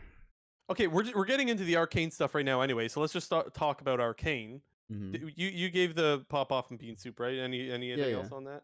No, Okay, no. so the one thing that I will say is that watching Arcane with 500 or 600,000 people in Twitch chat is actually hilarious. Okay, this is where we should remind people that there are going to be spoilers in this section of our show. Sorry. We're Deal going to with talk it. about the show. It was freaking awesome. Yeah. If you don't want spoilers, I highly recommend going on Netflix and watching it. When like they're running across the bridge, they're being chased, and you just see Twitch chat being like, should have used Flash after the guy falls off. Like stuff like that, or Jinx is in the corner and she's like hiding while they're all brawling, and people are like, report Jinx, she's AFK. It Like was actually that funny. stuff is just really funny. So I've never watched a show like that with Twitch chat with so many people, so that was good. But the show itself was just great. Where do you want to start with this, JT? This is so like uncharted territory for us. Yeah, I know, it's weird. I mean, I love, like, the visuals and the animation were great to begin with. I think I got this, like, weird feeling in my stomach when we watched the World's 2021 song, and it turned into like that really dog shit 3D animation at the end. I mean, it wasn't dog shit, but it was just like it's not really what I was picturing. So I was like, oh god, like please don't let the Arcane stuff resemble this because I just didn't like that style at all. I was way more into the more 2D sort of traditional anime type stuff. But I mean, all the animation looked great. Like it was all Yes. great. Like The animation was visually fantastic. pleasing, Yeah. everything like what I would have hoped for, and like the color scheming was like great with like when they showed like Piltover on the top and Zon on the bottom, like the overworld versus the underworld, like that was all great. Like Dude, I love that. Just seeing yeah, the cities and the areas, what it looks like, it just makes you want an MMO, doesn't it? Like to be able to explore and go like, oh, I can't wait. I know this is like I said, it's uncharted territory for us, JT, but I wouldn't let us go astray without having some talking points. So I got us covered here. okay. Do you have a favorite character? Oh, I don't know. Jace maybe. I like him. Like he's cool. I like Heimerdinger. Oh, like if I thought you meant like an actual like a character that's gonna have a lot of screen time. Well, Heimerdinger might. I mean, maybe, but I think We don't know yet. yeah, we I don't don't know. know. I guess. I always just enjoy the little No, he was Yordles great. and the When he yeah. when he poked his head out of the thing when we first saw him, like that was funny. Yeah, you gotta love Heimerdinger. The other thing I wanted to ask you: are you Team Jinx or Team Vi? God damn it! I like people were like I saw this all on like social media and like when they Yeah, were doing the 1 hour like red carpet premiere thing before that, it was like, are you Team Vix or Team? I was like, this is such a huge jerk off. Like, what is this? But then like I was watching the show, I was like, dude, I'm Team Vi. Like Vi is kind of a you beast. have like it's so weird watching this show because you have these attachments. I'm saying this like you feel attached to these characters because we've been playing this game for almost a decade, and just now we're getting so much of their story coming out. It's like you're so like naturally hungry for the story of them, and whenever you see anything, any of their like struggles or anything like that, you're just emotionally attached. Which I never thought I would say that about a freaking video game show. Like it's Team Vi. crazy. I I went back and forth. Ultimately, I ended up going Team Jinx, or That Team Powder, sucks. if you will. Why does that suck? The poor thing. You kind of feel That no. was Okay. actually interesting to like that her like the kind of origin of her name. Like that was I like that as well. I like that. You gotta love. Everyone was like Powder. Like, what is this? I've never heard of that. And then, yeah, you ultimately find out that her name is Jinx, or she gets her name Jinx from when her sister Vi tells her that you're a Jinx, which was like, aw. And so, like, you kind of feel bad for the character. Um, but also just seeing what I loved about the show was seeing how different Jinx is versus Vi, like, or excuse me, Jinx versus Powder. Those are two, like, they're the same character, but those are two different characters. You know what I'm saying? Yeah, yeah. So it's like you really anticipate a lot more to happen to see how Powder becomes the Jinx that we know, this crazy maniac that likes to shoot a shit ton of guns and you know that old thing. So that's Mhm. something that I'm really looking forward into the upcoming episodes. Um, Another thing that I'm interested to see is how, because they did a little teaser afterwards for those watching on Netflix. If you close the browser too quickly, I highly recommend going back to see if you could find that little teaser. It's like a minute long, but it looks like Vi and Caitlyn's stories are about to cross. That's what it looks like, anyways. And so I'm interested to see what that dynamic looks like because Caitlyn being like the sniper that we know with like the the gun and whatnot, she's probably more finesse, and you got Vi who likes to punch the crap out of stuff. I think there's like a cool little dynamic there of like Well, finesse and and just pure brute. I'm pretty sure like they have like they're intertwined in the lore. No, like Yeah, Caitlyn's well, always I would guess after so. Vi. I'm pretty sure that's how it works. Is Caitlyn chases after Vi? Like I'm not a lore guy. I don't know shit about the league lore. So we have to be careful here because Travis just raided us. So thank you, Travis, for the raid. But we are talking about Arcane, and so there is definitely spoilers right now, guys. Huge shout out to Travis for the raid, though. Much appreciated as always. And for those of you that might not want to stick around or want to catch the start of this episode, just so you know, you can find us on YouTube. Go subscribe there, and you'll get our episodes every week. It is the Clown Fiesta podcast. Yeah, I'll Quick just plug there. preface by saying we're an hour and a half in already, Yeah, and Arcane is kind of like our last topic that we're talking about. But it is the last, but you can yeah, you can watch the VOD, and the VOD will be up on YouTube probably within an hour. So yeah. But thanks for the raid, Travis. Always appreciated. And Hotline League was freaking awesome tonight for what that is worth.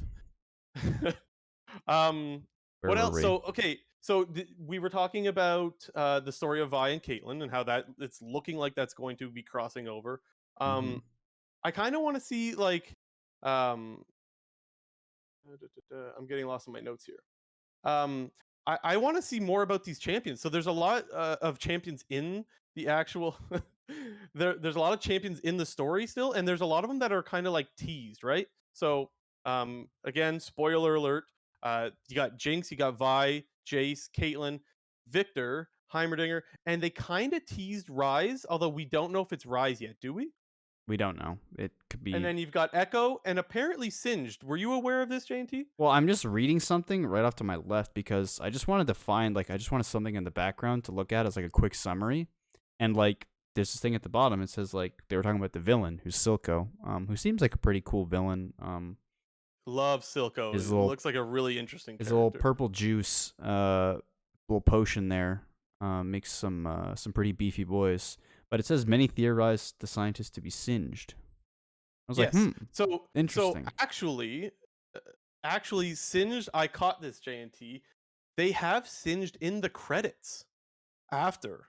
They Really? have the voice, and it says Singed. Yes. Doesn't say So Silco? someone is Singed. Well, there's Silco as well. There's another guy voicing Silco, but I caught in the credits. It does say Singed. I found that. I should have screenshot it. Interesting. But yeah, so we're pretty sure that the scientist guy that's working with Silco is in fact Singed, which I can't wait to get to that Oh, storyline. the scientist guy working with him or Silco Yes. himself? No, not Silco, the guy working with Oh, him. okay, Yeah. okay. So, I mean, first of all, Silco is a really exciting character. I always think that like the bad guy is like make or break for me. This is obviously I go back to the Dark Knight. Like the Joker made that movie for me. So like I'm always a big fan of like I need a good bad guy, and so far I'm really happy with Silco, and I feel like there's so much to go there. But I can't wait to see what Singe does because Well, if Singed that's is like singed. that guy was what we saw so far. If that is Singe, was very like not all that crazy, but Singe is like a maniac. I was reading up on some lore He's today. Apparently, he like hooked up Warwick to like the thing that Warwick's got on his back and was doing a bunch of tests on Warwick. So that guy's a crazy guy, and maybe we see Warwick in the show as well. Yeah, it feels like just after 3 episodes, there's like a whole different number of paths that this story can take. And Yes. that's what I think makes it even more interesting was we just got like the little tease of 3 episodes and you know I mean, the story does seem to be focused around this main cast of characters of Jinx, Vi, Jace, really, like Jace, Caitlyn, and Victor, like the whole little gang. Like, but we just know from the lore that there are so many different things that can happen in champions that interact with these Yeah. champions, and like it just makes me wonder how much more are we gonna see in only 6 more episodes. It's like Yeah, that's the that was a third of I the show. know. Like, The episodes go by actually so fast. They're apparently 45 minutes long. It doesn't feel like it when you're watching them though. Um yeah, absolutely unbelievable. And what I have to wonder is with this show being such a big hit, it looks like it's a really big hit. Apparently it's number 1 in a bunch of countries is what we're it was hearing. number 9 today on Netflix in North America. I was on Netflix earlier, so Interesting. I thought it was number 1. well, I just think it was like just today, so I don't know I if could that tell mattered. you on the I could tell you on the Canadian Netflix it was number 4 today. Okay. So I was like, oh, I guess Canada's not one of those countries where it's number 1. But the point is, it's a huge hit. And Yes, so, it is. what I do wonder, and this might be getting ahead of ourselves here, but I do wonder what kind of impact this is going to have on the game itself. How many new players come out, like, or how many people end up playing League of Legends because of it? It's Like, do funny, you like, think? well, I saw like a ton of stuff on Reddit and Twitter just talking about like with all this new attention to Riot because of Arcane, I hope we welcome all the new players with open arms, and Oh my that just god, I hope makes we do too, but I'm not it just counting on makes it. me think of like all the like horrid experiences you hear Ugh. about like new player toxicity like on Reddit and on Twitter, just saying how like I've always been interested in getting into this game, but I actually started playing the game and wow, the community sucks and like everyone's flaming. It's like man, like yeah, it sucks, but it's kind of the harsh reality. So I do wish like people get a little bit nicer. I actually like that someone made that post. I don't There think was a it's bunch of them. likely that I don't think people are going to be nice to the new people joining the community because we know how shit the community can be. But I really think that that's an important notion to put forward that like I really hope that people that are new to the community can enjoy the good parts of our community, because I think that there's going to be an influx of new players, and the dream that we can't go too far into speculation here, but the dream is that more people play the game. And of course, you know what I'm thinking. I'm hoping North America gets more players so we can actually have a better region. That I don't. I'm not going to go as far as to say Arcane's going to save NA, because I don't necessarily think that's the case. But I will say, I guess it is possible, which is a whole lot of hopium and copium, but it is possible, and I hope that that's the case. Hmm. Um, anything else? Anything else that stood out to you when watching the show? I don't know. It feels like I gotta watch it again. Like you already watched it 2 times. I did watch it twice. It feels like I gotta go back and rewatch just to There's like. a couple champions that I think were hinted at that I hope to see as well. One of them being Twitch. You remember when they did the little I didn't experiments see as well? that. The colors were off. That was all. Because the whole purple juice. Well, we don't know if that's Twitch. It might not be Twitch, right? I don't know. Yeah, But yeah. like I saw a rat and I was like, he looks kind of poisony. Like I'm not a lore expert by any means. I'm just some noob that's been given this freaking awesome gift of like amazing lore, and like I'm so noob I don't know what to do with it. Did we know But who like the council leader was? The black woman, was that Senna? Or is no, that like? no, Do it we was know? not Senna. Her name started with an M. Her name started with an M. I You know remember what it looking at. sounded like? It sounded like Moderna, like the vaccine. Really? That's what it sounded like. It was something close to that. So I don't know much about her yet, I but did. She looked like we will she certainly looked like find a out. champion, but I just didn't. She did look like a champion, didn't she? Name's Um, Mel. but you know what? So did Vander too. Vander looked like a champion. That sounded like Braum a bit. Yeah, he gives those Braum vibes, doesn't Yeah. he? He does. Um, the other thing that I actually think is interesting and I think is a little bit underrated is he was one of the enforcers, the guy that like he sold out the good guys and got the bag of gold, you know, that Yeah, guy. yeah. And then at the end, he like I think is the same guy that like chloroforms Vi, which is like, dude, like Yeah. Oh, okay. yeah. I remember. That was a little much, but I mean, I guess he was technically saving Vi. And so I think there's like maybe what's the like a redemption arc for that guy, and I don't know much about him whatsoever. So I'm really interested to see what comes of that story as well. I think that'll be really interesting. Yeah, I don't know. It did feel like the main storyline and everything was like the Jinx and the Vi thing, but I Yeah. was like pretty intrigued by the whole like the Jace side of things when like he was trying to use science to control magic and whatnot, and like that makes me think like, oh, he's gonna build this like beast hammer that he's gonna beast out with. And Did you think it was Victor at all? Did that catch you off guard? I mean, Caught me off guard. obviously, it's obvious now when you go back and look at it. Like he's holding the cane that he's walking around on, which was like Victor. Dude. It's what it does. But like when they said it was like, oh, Victor. It's like, oh, hey. Okay, I'm gonna admit to something noob here. So I mean, I've said I am noob when it comes to the lore. I'm very excited about it, but I don't know much about it. I thought because there was at one point in the show where it's like Heimerdinger says something like, "If this book gets in the wrong hands," and that as Victor is picking up the book, like all like the information about Thought he was Rise. Nope. I thought that he might be Swain because Swain has a cane as well, and I was like, yeah. "Oh no, it gets in the wrong hands. Swain's a bad guy." So That's people old that know Swain. the lore, people that know the lore might be looking at me being like, "You're an idiot," which.